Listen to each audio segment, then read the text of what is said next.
હવે આપણે ચોથી રચના શીખીશું,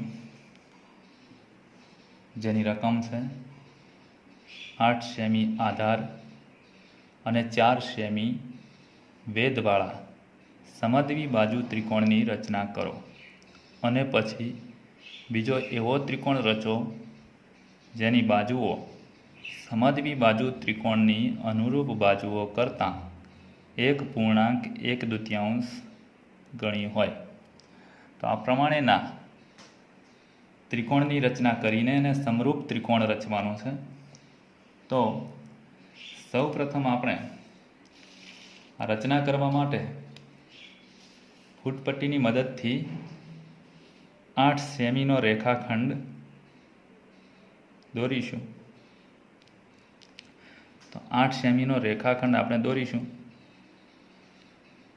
તો અહીંયા ફૂટપટ્ટીની મદદથી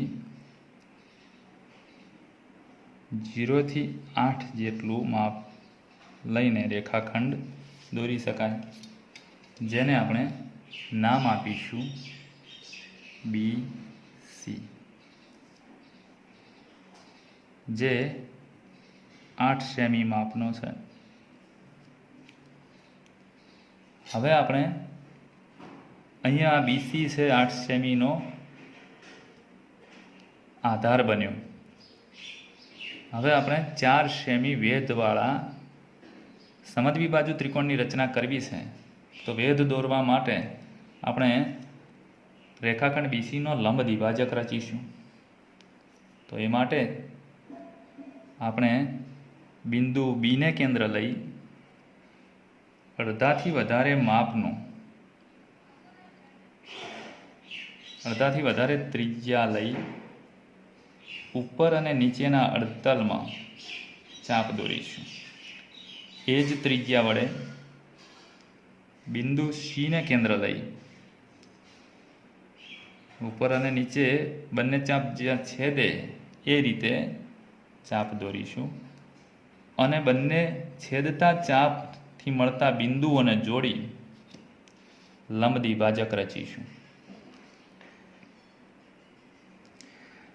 તો અહીંયા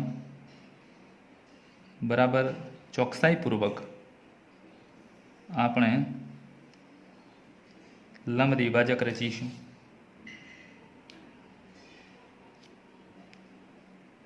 જેના વડે આપણને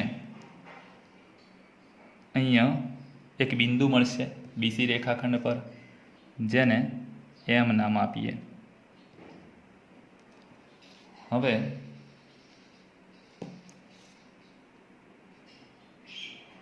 વેધ દોરવો છે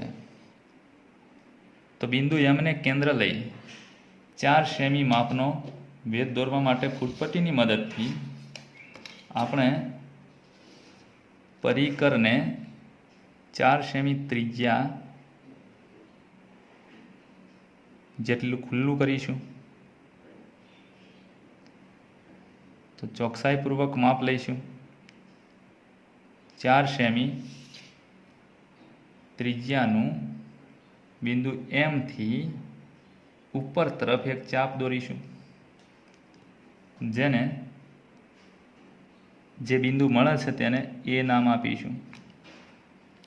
હવે બિંદુ A અને B ને જોડીને AB રેખાખંડ દોરીશું. બિંદુ A અને C ને જોડીને AC રેખાખંડ રચીશું. અહીંયા માગેલા સમદ્વી બાજુ ત્રિકોણની રચના થઈ. આ બંને બાજુઓ સરખી હશે માટે અહીંયા ત્રિકોણ ABC સમદ્વી બાજુ ત્રિકોણ છે. તો આ માટે આપણે રચનાનો મુદ્દો લખીશું. સૌપ્રથમ 8 સેમી લંબાઈનો રેખાખંડ BC દોરો. બિંદુ Bને કેન્દ્ર લઈ ઉપર નીચેના અર્ધતલમાં ચાપ દોરો. એ જ ત્રિજ્યા વડે બિંદુ Cને કેન્દ્ર લઈ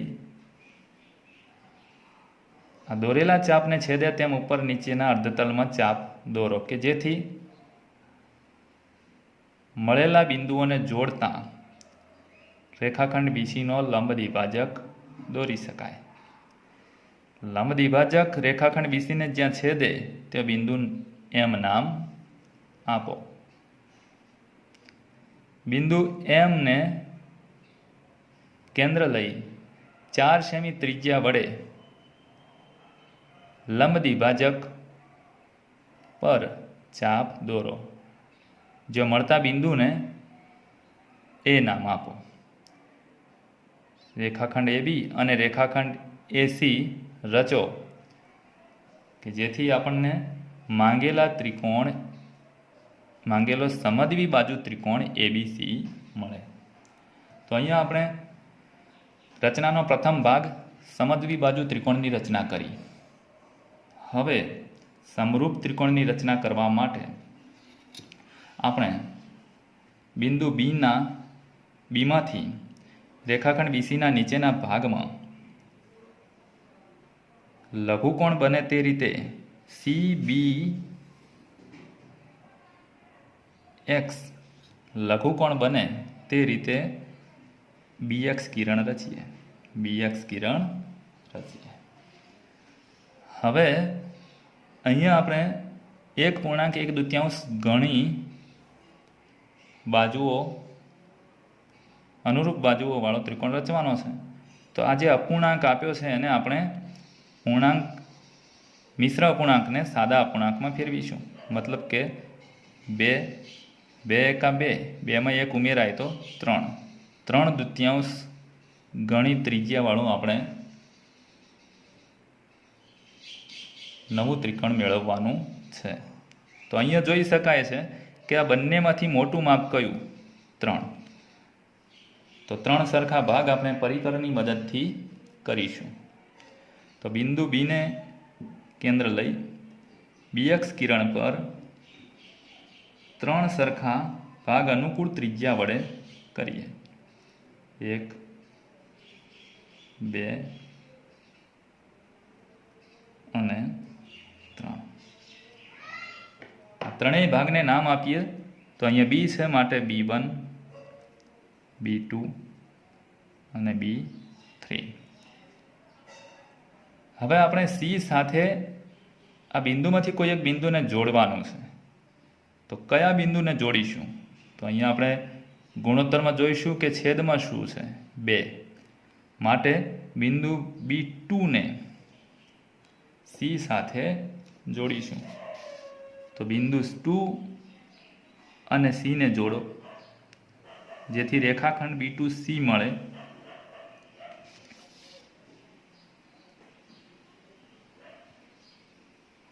અહીંયા આપણને જો મુદ્દો લખવો હોય તો લખી શકાય.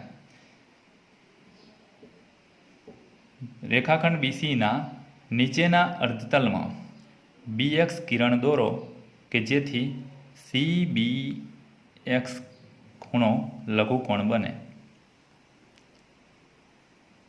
BX પર સરખા માપના 3 ભાગ કરો જેને B1, B2 અને B3 નામ આપો. હવે B2C રેખાખંડ રચો. હવે આપણે આગળ વધીએ. તો B2C રેખાખંડને સમાંતર રેખા B3માંથી પસાર થાય તેવું દોરવું છે. તો એના માટે પરિકરની મદદથી B2 ને કેન્દ્ર લઈ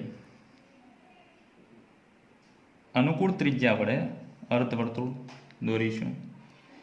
એ જ ત્રિજ્યા વડે B3 ને કેન્દ્ર લઈ અર્ધવર્તુળ રચીશું. હવે આ જે કેન્દ્ર છે ત્યાંથી આ જે બંને રેખાખંડને જ્યાં છેદતા બિંદુઓ છે તે વડે આપણે આ ખૂણાને માપી લઈએ. અને એટલા જ માપનો બીજો એક સમરૂપ ત્રિકોણ અહીંયા સમરૂપ ખૂણો રચી શકાય. તો એના માટે અહીંયા આપણે ચાપ દોરતા એક બિંદુ મળ્યું. આ બિંદુ જેને B3 સાથે જોડીને રેખાખંડ દોરી શકાય. તો રેખાખંડ દોરીએ.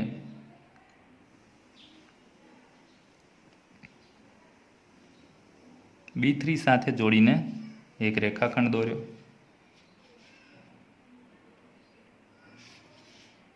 આ રેખાખંડ છેદે એ માટે BC રેખાખંડને વધારીશું કે જેથી આપણને અહીંયા એક છેદ બિંદુ મળે, જેને આપણે Q નામ આપીશું.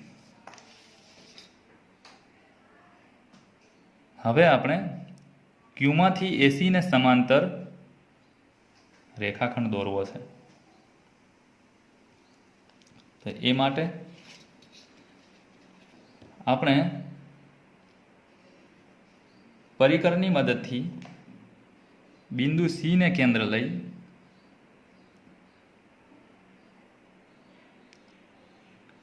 અનુકૂળ ત્રિજ્યા વડે ચાપ દોરીશું અને એ જ ત્રિજ્યા વડે બિંદુ Q ને કેન્દ્ર લઈ ચાપ દોરીશું. આ જે લઘુકોણ છે એમાં જે આ બંને બિંદુઓ મળે છે એને માપીને એટલા જ માપથી અહીંયા લઘુકોણ બનાવવા માટે એક ચાપ દોરીશું. અહીંયા જે બિંદુ મળે છે એ બિંદુ અને Q ને જોડીને આપણે એક રેખાખંડ દોરીશું.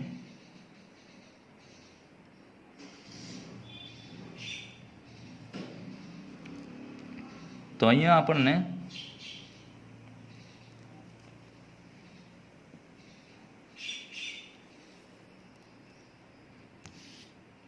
એક રેખાખંડ દોર્યો કે જે આપણે ABC ને ક્યાં છેદે છે જોવા માટે BA ને લંબાવીએ, જેથી કરીને અહીંયા મળતું બિંદુ જેને આપણે P નામ આપીએ. તો અહીંયા માંગેલા ત્રિકોણ PBQ ની રચના કરી શક્યા. હવે આગળના મુદ્દાની વાત કરીએ તો રચનાનો મુદ્દો લખી શકાય. B3 માંથી B2C ને સમાંતર રેખા દોરો કે જે BC ને Q માં છેદે. AC ને સમાંતર PQ રેખા દોરો કે જેથી બિંદુ Q માંથી પસાર થાય અને AB ને લંબાવતા બિંદુ P માં છેદે. તો આમ આપેલ ત્રિકોણ ABC ને સમરૂપ હોય તેવો 1.1 ગણી બાજુવાળો ત્રિકોણ સમરૂપ ત્રિકોણ PBQ રચી શકાય. આ પ્રમાણે આપણે આપેલી રકમ મુજબનો રચના સરળતાથી દોરી શકીશું. આપને વિડીયો ગમ્યો હોય તો ચેનલને સબસ્ક્રાઈબ કરો અને બેલ આઇકનને ક્લિક કરી નવા આવતા વિડીયોના નોટિફિકેશન્સ મેળવો.